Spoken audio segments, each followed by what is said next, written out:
Hello dear students, once again I welcome you in my channel Basic English Coaching. Guys, आपको मैं parts of speech पढ़ा रहा हूँ।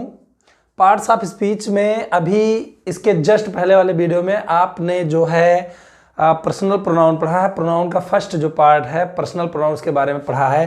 Personal pronoun में आपने नॉमिनेटिव केस में जो ही, सी, इट, आई, यू, वी, दे आता है उसके बारे में पढ़ा है। तो आज पर्सनल प्रोनाउन के दूसरे पार्ट यानी रिफ्लेक्सिव प्रोनाउन पे चलते हैं। दूसरा पार्ट यानी रिफ्लेक्सिव प्रोनाउन। तो गाइज रिफ्लेक्सिव प्रोनाउन का अर्थ होता है निजवाचक सर्वनाम। इसकी सिंपल सी परिभाषा है the word that refers back to a person और thing is called a reflexive pronoun. The word that refers back to a person और thing is called a reflexive pronoun. यानी वह शब्द जो स्वयं किसी व्यक्ति या वस्तु को प्रभावित करता है उसे निजवाचक सर्वनाम कहते हैं। ये जो सर्वनाम है ये स्वयं सब्जेक्ट पर, सब्जेक्ट चाहे व्यक्ति हो या वस्तु हो, उस पर रिफ्लेक्ट करेगा, उसी को प्रभावित करेगा। तो इसको हम रिफ्लेक्सिव प्रोनाउन कहते हैं। गाइस इसमें आप देख सकते हो पर्सनल प्रोनाउन में आपने पढ़ा था ही, सी पढ़ा था, इट पढ़ा था, आई पढ़ा था, यू, वी, दे, और वन एक ऐसा शब्द है, वन का मतलब व्यक्ति होता है, वन का मतलब होता है व्यक्ति। ठीक है, तो ये पर्सनल प्रोनाउन है, ये कोई निजवाचक सर्वनाम नहीं है। इसके हिसाब से यानी अगर इस तरह का सब्जेक्ट आया, कोई पुरुष आया या स्त्री आया, तो उसके लिए ही, सी, और इट, आई, यू, वी, दे आप जानते ही हो। तो इसके साथ क्रमशः ही के साथ हिमसेल्फ, ये है रिफ्लेक्सिव प्रोनाउन। सी के साथ हर सेल्फ, इट के साथ इट सेल्फ, आई के साथ माई सेल्फ, यू के साथ योर सेल्फ, अगर बहुवचन है तो योर सेल्फ हो जाएगा, बी के साथ आवर सेल्फ है, दे के साथ देम सेल्फ है, और वन के साथ वन सेल्फ है। ये किस चीज की अंग्रेजी है ये आप जान लीजिए। सेल्फ जिसमें जुड़ा है या सेल्फ जुड़ा है, ये स्वयं, खुद ही या अपने आप की अंग्रेजी है। जैसे कि आप पूरे सेंटेंस में देख सकते हो, रवि ने स्वयं अपना जीवन बर्बाद किया। तो यहाँ पे देखिए स्वयं, स्वयं शब्द सीधा रवि पे आ रहा है, उसको प्रभावित कर रहा है। तो इसी को हम निजवाचक सर्वनाम कहते हैं। हम खुद ही उसे दंडित करेंगे। तो यहाँ देखिए खुद ही जो शब्द है ये हम पर स्वयं हम पर ही आ रहा है। गुफा का दरवाजा अपने आप खुल गया, यहाँ पे देखिए अपने आप। तो ये तीन शब्द आप याद कर लीजिए, स्वयं, खुद ही, अपने आप, यही निजवाचक सर्वनाम है। गुफा का दरवाजा अपने आप खुल गया यानी दरवाजे के लिए ही अपने आप शब्द आया है, स्वयं उसी को प्रभावित कर रहा है। तुम स्वयं को दोष क्यों दे रहे हो, यहाँ पे देखिए स्वयं को, तो यहाँ पे स्वयं तुम के लिए आया है, उसी को प्रभावित कर रहा है। व्यक्ति को अपना काम स्वयं करना चाहिए, यहाँ पे स्वयं व्यक्ति के लिए आया है। ठीक है, मैं एक दिन अपने आप को सफल बनाऊंगा, तो यहाँ पे अपने आप को जो आया है ये निजवाचक सर्वनाम है। तो दोस्तों यहाँ पे जो सेल्फ शब्द है यही सारा निजवाचक सर्वनाम है। अगर ये सब्जेक्ट के ठीक बगल में नहीं लिखा हुआ है तब तक ये निजवाचक सर्वनाम है। अगर ये सब्जेक्ट के ठीक बाद में लिखा हुआ है तो फिर वहाँ पे एम्फैटिक प्रोनाउन हो जाएगा, लेकिन वो अगले वीडियो में पढ़ेंगे। सबसे पहले आप ये जान लीजिए। ठीक है, तो चलते हैं, इसको ट्रांसलेशन बनाते हैं कैसे बनेगा ये। रवि ने स्वयं अपना जीवन बर्बाद कर लिया। किसने बर्बाद किया? रवि ने। रवि, और इसके साथ बर्बाद कर लिया यानी वेस्ट मतलब बर्बाद करना, या स्पॉइल्ड मतलब बर्बाद कर लिया। स्पॉइल का मतलब भी सही रहेगा, स्पॉइल्ड। क्या बर्बाद कर लिया? अपना जीवन यानी हिज लाइफ।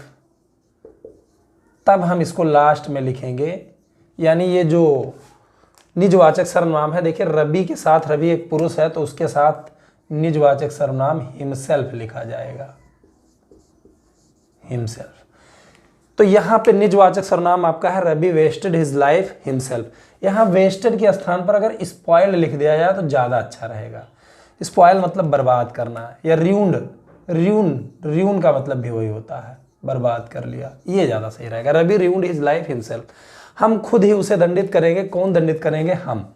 ठीक है, हम खुद उसे दंडित करेंगे। यहाँ पे ही शब्द ना आए तो ज़्यादा अच्छा है, बिकॉज अगर ही शब्द आ गया तो बहुत ज़्यादा जोर देगा तो सब्जेक्ट के बगल में लिखा जाएगा। तो हम खुद उसे दंडित करेंगे। कौन दंडित करेंगे? हम, यानी वी। इसके साथ इसमें दृढ़ता का बोध हो रहा है, हम खुद ही उसे दंडित करेंगे, चेतावनी का बोध हो रहा है, तो वी के साथ शैल न लगा करके विल लगाएंगे। We will. अब दंडित करेंगे अंग्रेजी होता है पनिश। वी विल पनिश, किसको दंडित करेंगे? उसे, यानी हिम। तो यहाँ पे गाइस देखिए हम के साथ यानी वी के साथ ये स्वयं की अंग्रेजी आवर सेल्फ लिख देंगे। तो यहाँ पे गाइस क्या लिखा जाएगा? यहाँ पे लिखा जाएगा आवर सेल्फ। आवर सेल्व्स, चूंकि ये बहुवचन होता है इसलिए इसको हम प्लूरल बनाते हैं। तो आप अच्छी तरह जान लीजिए कि ये जो हिम सेल्फ है, आवर सेल्फ है, यही निजवाचक सर्वनाम है आपका, और इसको अच्छे से जानिए। रिफ्लेक्सिव प्रोनाउन, गुफा का दरवाज़ा अपने आप खुल गया। क्या खुल गया? गुफा का दरवाज़ा। तो हमने पहले दरवाज़ा लिखना है क्योंकि बीच में आप लगाना है, तो दरवाज़ा इधर आ जाएगा, गुफा उधर हो जाएगा। तो हमने लिख दिया द डोर, या गेट भी लिख सकते हैं, ऑफ द केव, या डेन लिख सकते हैं। तो यानी गुफा का दरवाजा, the door of the cave, अब खुल गया। यहाँ पे खुलना की अंग्रेजी ओपन लिखेंगे तो इसका हो जाएगा ओपेंड। अब गाइस आप देख सकते हो गुफा की दरवाजा के लिए क्या लगा जाएगा? गुफा का जो दरवाजा है वो निर्जीव चीज है, निर्जीव के चीज के लिए हमने इट का यूज किया था। तो अब इसमें स्वयं की अंग्रेजी, अपने आप की अंग्रेजी इट सेल्फ लिखी जाएगी। तो यहाँ पे ये रिफ्लेक्सिव प्रोनाउन हमने लिखा इट सेल्फ। तो गाइस यही आपका क्या है? ये आपका है रिफ्लेक्सिव प्रोनाउन।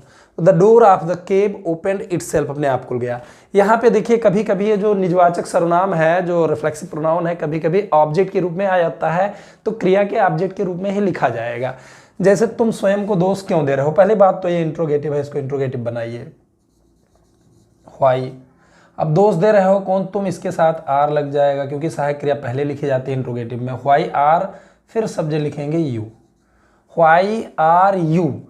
अब दोष देना की अंग्रेजी होता है ब्लेम, उसमें आईएनजी जोड़ देंगे क्योंकि ये प्रेजेंट कंटीन्यूअस है। टेंस आना चाहिए भैया जी। व्हाई आर यू ब्लेमिंग, तुम दोष क्यों दे रहे हो? किसको दोष दे रहे हो? अपने आप को। तो यू के साथ अपने आप की अंग्रेजी योर सेल्फ होती है,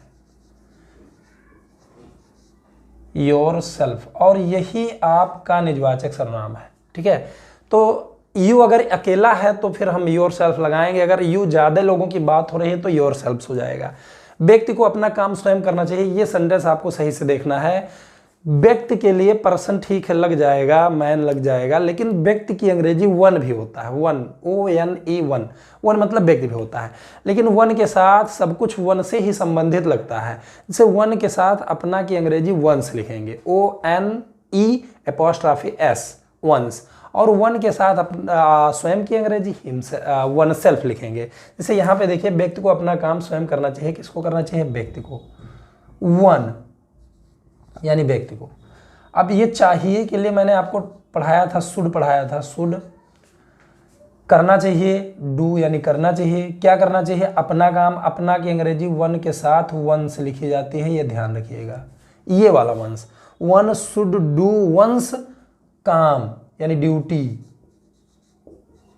या फिर हम काम के लिए वर्क भी लिख सकते हैं। अब व्यक्ति को अपना काम स्वयं करना चाहिए, तो स्वयं की अंग्रेजी यहाँ पे आप निजवाचक सर्वनाम वन के साथ वन सेल्फ लगाओगे। तो यही हो गया हमारा रिफ्लेक्सिव प्रोनाउन। चलिए आगे देखते हैं। मैं एक दिन अपने आप को सफल बनाऊंगा। कौन बनाएगा? मैं, आई। इसके साथ सहायक क्रिया शैल लिख दी गई, या दृढ़ता का बात हो रहा है तो बिल लग जाएगा। आई शैल, बनाना की अंग्रेजी मेक, तो ये ऑब्जेक्ट के रूप में आ गया। अभी देखिए आई शैल मेक, मैं बनाऊंगा, किसको बनाऊंगा? अपने आप को। तो आई के साथ अपने आप को की अंग्रेजी यहाँ पे हमने क्या करना है? माई सेल्फ लिख देना है। और यही आपका क्या हो गया? ये आपका हो गया reflexive pronoun. I shell make my self, मैं अपने आप को बनाऊंगा सफल यानी सक्सेसफुल। यहां पे हम लिख देंगे सक्सेसफुल, और एक दिन की अंग्रेजी one day. I shell make my self successful one day. तो गाइस यहाँ पे रिफ्लेक्सिव प्रोनाउन क्लियर हो गया है। आगे वीडियो में आपको मैं एम्फेटिक प्रोनाउन पढ़ाऊंगा जो इसी से संबंधित है, ज़्यादा कुछ उसमें करना नहीं है। उम्मीद करता हूं कि आपको ये वीडियो पसंद आया है। दोस्तों अगर वीडियो पसंद आया है तो लाइक और शेयर करना ना भूलें, और अगर आप मेरे चैनल में नए हैं तो प्लीज़ चैनल को सब्सक्राइब करके बेल आइकन को हिट कर दीजिए। इस वीडियो में बस इतना ही। Thanks for watching, thank you, good bye.